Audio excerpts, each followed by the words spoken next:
Welcome back to the channel, my friends. Warhammer Man Studios. I'm Warhammer Man, and today we're taking a look at the METAWATCH. Special thanks to CMO Games for sponsoring this video. More on that later.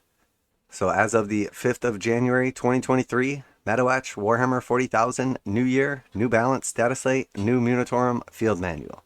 So we got quite a bit to look at right here. We're going to focus on the METAWATCH in this video and just the overarching changes. And then we can go into some separate videos where we break down certain faction points, rules changes, etc. Happy New Year from the Warhammer 40,000 studio. We're all looking forward to another year of poring over tournament results and fine-tuning this great game to keep it fun, fair, and balanced for everyone. This edition of METAWATCH accompanies a selection of updates to Warhammer 40,000, which we'll lay out below. As usual, there's a video which explains more of the reasoning behind the updates we've made by the upcoming season, while this article summarizes the facts of what has changed.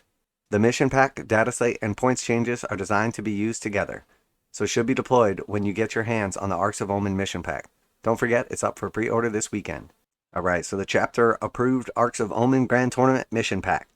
Games played using the new mission pack will inform the next season of METAWATCH data, so we're really keen to see what players make of the opportunities it presents. There are some key changes to the ways we build armies and play match play games using the mission pack, which we'll cover here. All players using the mission pack will now build their armies using the new Arks of Omen detachment. This flexible detachment allows players extra choice in theming their armies by taking one compulsory HQ choice, unless they're Imperial Knights or Chaos Knights, and 3 compulsory choices for either troops, elites, fast attack, heavy support, or Lords of War. And we've already seen this Arks of Omen detachment previewed, but pretty cool how it is set up. Honestly, gives you quite a bit of diversity. So just like they said, the most important factor being you now will be required to take 1 HQ choice and then 3 of any one of your other selections. And then you're going to have quite a few selections to expand and build your army with. So definitely going to change the choices, or at least how your command points stack up at the end of mustering your forces. The rest of your Arks of Omen detachment can then be filled out with optional choices, including flyers and fortifications. This makes army construction easier and more flexible, and allows players to take less commonly seen units, such as Lords of War, without incurring a command point cost. And I do like that because, honestly, I think paying the extra command points is a limitation. Like, most people are not going to take a fortification if they also have to pay points and a command point. Same with maybe a Lord of War or some other selection. Using the Battle Brothers rule, small allied forces can also be fielded alongside the Arks of Omen detachments of certain armies.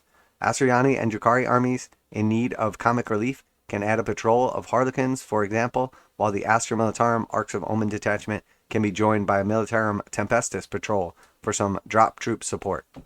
Neither the Arks of Omen detachment nor your allied detachment cost any command points, and nor does placing units in strategic reserves. As both players start with 6 command points, you'll have plenty of points to spend on customizing your army with requisition stratagems or making bold tactical choices in the game. Every faction gets their own secondary objectives in the book, including newer armies like Leagues of Votann and World Eaters, and existing secondary objectives have been refined or replaced across the board. A bunch of universal objectives now offer bonus CP if you make good use of troops. These trusty soldiers are valued for a reason. So we see No Mercy, No Respite, Grind Them Down, progressive objective. At the end of the battle round, score 3 victory points if more enemy units than friendly units were destroyed this battle round. If 1 or more enemy units were destroyed by troop units, armiger class units, or war dog units from your army this battle round, you gain 1 command point. So that's pretty cool. It basically incentivizes you to get the kill with your troops. And then next we have No Mercy, No Respite. The Blood Gods Do. So this is World Eater's progressive objective. At the end of each player turn, score 1 victory point for each objective marker on the battlefield that was drowned in blood that turn. For an objective marker to be drowned in blood, 1 or more units, excluding vehicle units, that started their turn within range of that objective marker must have been destroyed that turn. It's kind of tough to judge just because we haven't actually seen the codex or anything like that, but, theoretically this is what you're going to be trying to do, so. Anytime you're getting rewarded for doing the stuff that your army already wants to do, that is a good secondary objective, in my opinion. There's also a suite of updated incursions and strike force level missions for match play commanders to challenge themselves, written and revised with the above new rules in mind. MUNITORUM Field Manual 2023 MK1. Along the new chapter approved mission pack, the MUNITORUM field manual has been updated in line with the feedback we've received and observations we've made over the last season of match play, to bring the points value of every unit in the Warhammer 40,000 game more in line with our expectations. Some highlights include: Space Marines are seeing large points changes across the entire range. For example, war gear and weapons options are now largely free to choose from. There are also notable changes to a variety of base model costs, ranging from reavers to repulsors. So overall, I think this is good. Space Marines have been struggling for a while, and I think in general, they probably needed about an extra 200 points in a 2,000 point game. And from what I have looked at with the points changes, I think that's basically what they've gotten. So overall, Space Marines are now substantially better. And obviously we see GW leaning in on troops as well. So that is a strong reason to play Space Marines, because they have such strong basic troops. Quite a bit of their equipment did go down as well. You may still find yourself paying an extra 10 points for a Thunderhammer instead of 20, but you may find that not only has the actual unit cost gone down, but then many of the other equipment choices you would normally have to pay for have just become free. So in general, most Space Marine units have gone down substantially in points for the same equipped unit, or now that same equipped unit is down a couple points, but now you can fully equip it with any of the options available for free. Adeptus Mechanicus have benefited from an army-wide points review, the wargear cost dropping amongst troop choices and many vehicles getting a price dip, with the aim of improving their overall win rate and list diversity. And that is exactly right. They have come down quite a bit. Again, same thing with Space Marines, maybe just not as range-wide. Chaos Space Marines are receiving lots of free or discounted wargear options for vehicles and legionaries, with the intention of making these less frequently taken units more appealing to players. So this is important here, because this is a specific time when you can see Games Workshop focusing more on internal codex balance over actual balance of the army. Because by changing certain things inside of the codex, making you want to take those less frequently taken units, they're changing the actual internal balance, as opposed to just full-on discounting points or changing points on units can change the viability of an army and like the balance against other armies or books. So there's two main balances taking place right now, internal and external. So it's very important to focus on both. And the reason I say that before we proceed is, for instance, let's say you're playing an army that got little to no changes at all. Like Sisters of Battle got very, very few changes. So that being said, now with these Sisters of Battle changes, obviously Armor of Contempt was a big deal, and that going away is definitely a big deal. But with the Sisters of Battle not getting many changes, and then they go up against something like Space Marines, the Space Marines are going to be substantially better now because they got a bunch of points reductions. So now the Sisters of Battle relative to Space Marines are much worse, because they stayed where they were at and Space Marines advanced or closed the distance between them. Now, I'm not saying now all of a sudden Sisters of Battle are bad. I'm just saying it's all relative to the changes that took place in the meta. So next we see Chaos Demons. They get a wave of cost reductions, which was surprising to people. But again, this is very important to focus on. The focus heavily on less commonly chosen units like Blood Crushers and Plague Bearers. Regular Demon Hunters will be pleased to learn that the cost of Flamers remains unchanged. So obviously Flamers were a big issue. Rather than changing the points cost of the actual Flamers, making them go up, they have reduced a bunch of the other units in the army, making them more appealing. And then they have addressed the Flamer situation in a different way, which we'll talk about later. So Tyrannid should see the meta reshaped by a complete points overhaul. Cost bumps for beasts like the Carnifex and Zoanthropes are aimed at encouraging more focus on their horde playstyle, while keeping an army of elite monsters as a viable option. Alright, so Gene Stealer cults are next. Gene Stealer cults have undergone a thorough review of wargear and weapon option costs to shake up viable builds. Neophyte hybrid and Acolyte hybrid squads will find themselves with more points to play with, while speedy Adeline Jackals grab free wargear in exchange for a nudge upwards in base price. Alright, so you can go ahead and download the MUNITORUM field manual, and then also we have the balanced DATASLATE as well. While the MUNITORUM field manual provides us with the opportunity to make changes to point values, the balanced DATASLATE allows us to change keywords or abilities to bring individual datasheets in line with the ever-evolving metagame and ensure there's a role for every unit in every army. Taken together, these two tools provide us with two different ways to keep each and every unit useful and competitive. We have explained the thinking behind the role of the balanced data slate in previous MetaWatch articles. Here are the key changes for the upcoming quarter. So, Astra Militarum. After a period in which units clad in power armor as well as Astra Militarum tanks were able to worsen the AP characteristic of incoming attacks, Armor of Contempt has now been removed. Tank commanders may already have noticed it did not make an appearance in the recent Codex Astra Militarum, as we didn't feel it was doing the job we wanted it to. Check out the video for more on this. So that is a big deal. Obviously, Astra Militarum got very few changes. The Codex just came out. There wasn't really any points changes or anything like that. Space Marines are next. Adeptus Astartes armies can now choose whether to change their combat doctrines to the next step, rather than having to follow the instructions set on the Codex Space Marines, a fair reflection of their tactical flexibility. So this is important because if you're playing something like Iron Hands, you want to be sitting back and shooting for a couple of turns early in the game, you can choose not to advance your doctrine and continue to gain your -1 AP on your heavy weapons, etc. So pretty cool overall. I do like the flexibility of it. In addition, once objectives have been claimed by Space Marine troops such as intercessors or infiltrators, they remain claimed until an enemy unit takes them back. This change highlights the mobile, rapid response nature of Space Marine assaults as their troops move from objective to objective without needing to hold their ground every turn just to keep scoring victory points. So this is pretty cool. It basically gives your Space Marine troops choices sticky objectives. So even if it's not a rule for that mission, they could basically claim an objective and then move to safety or move on with another prerogative without actually having the objective just go back to unclaimed. So very cool. If you can keep the pressure on your opponents, you can basically claim objectives and then kind of move away from them. So have to be careful of deep striking opponents coming in and taking them back. But it's a cool extra little thing and an incentive to take some of those troop choices, which also all got points reductions as well. So next we see for the Chaos Demons, Flamers were seeing a great deal of play in Demonic Legions, and alongside the Sons of Magnus alike, in no small part because of their great mobility coupled with their range firepower. Their flickering flames will no longer hit automatically, instead needing to roll using their ballistic skill of 3+.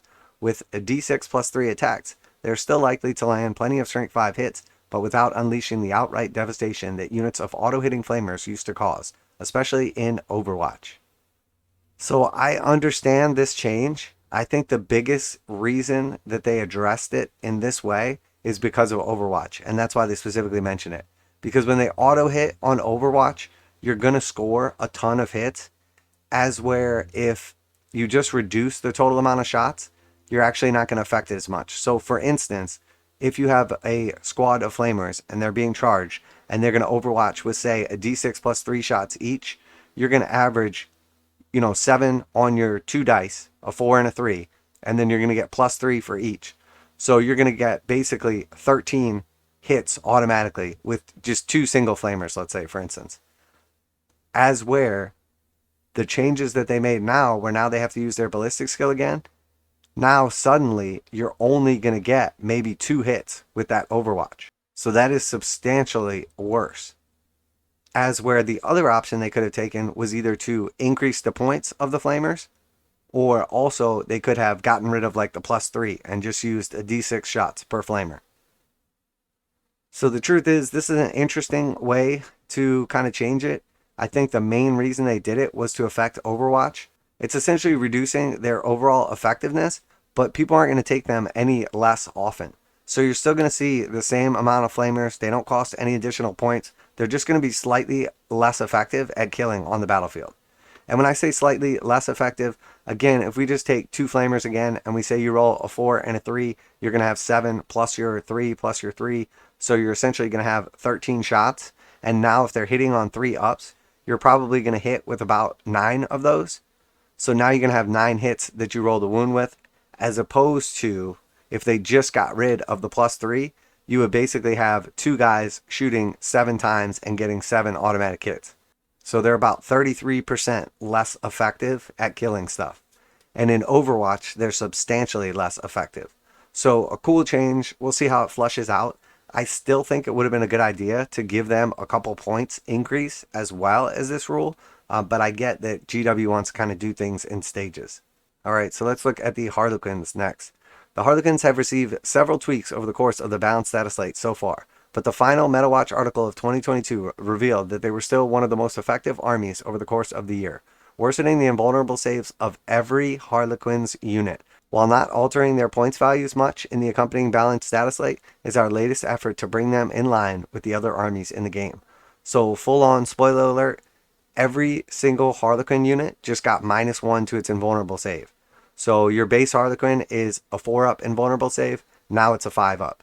So in my opinion, with all of the changes to the Luck of the Laughing God dice, the points changes, and now this, the viability of Harlequins has essentially gone close to zero.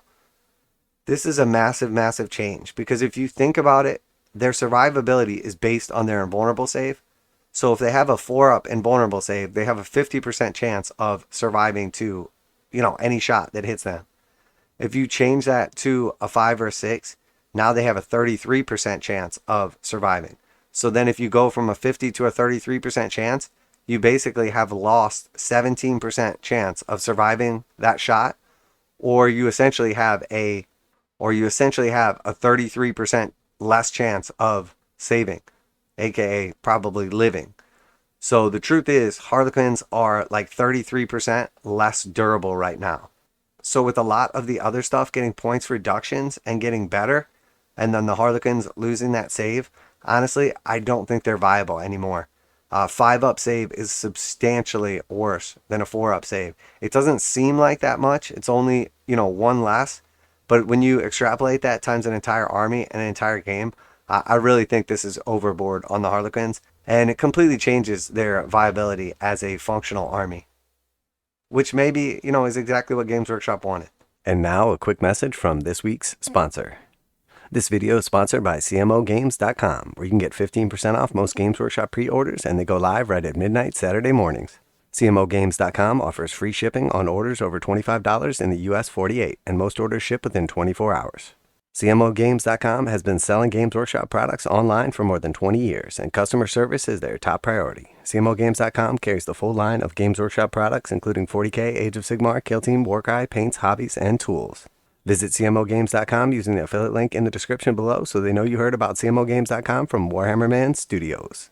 Now, back to the video. Alright, so Tyranids are next. The armies of the Hive Mind have also been the target of a few different amendments in order to stop them consuming everything arrayed before them.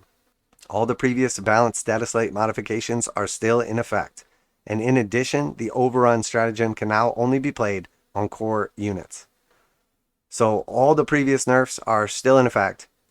Now overrun can only be used on core units.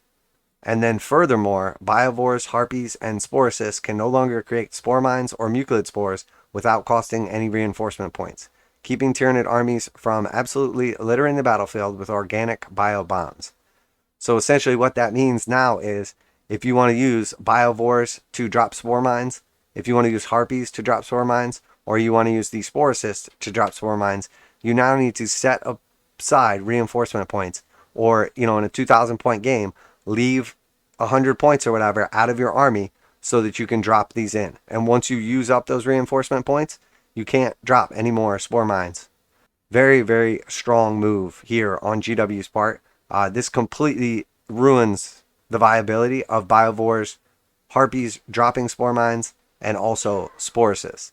Now you can still do some mortal wounds by shooting them directly at stuff, but it really limits the move block and all of the janky stuff that Tyranids were doing. I'm not saying I'm opposed to this necessarily, but it's definitely an interesting change.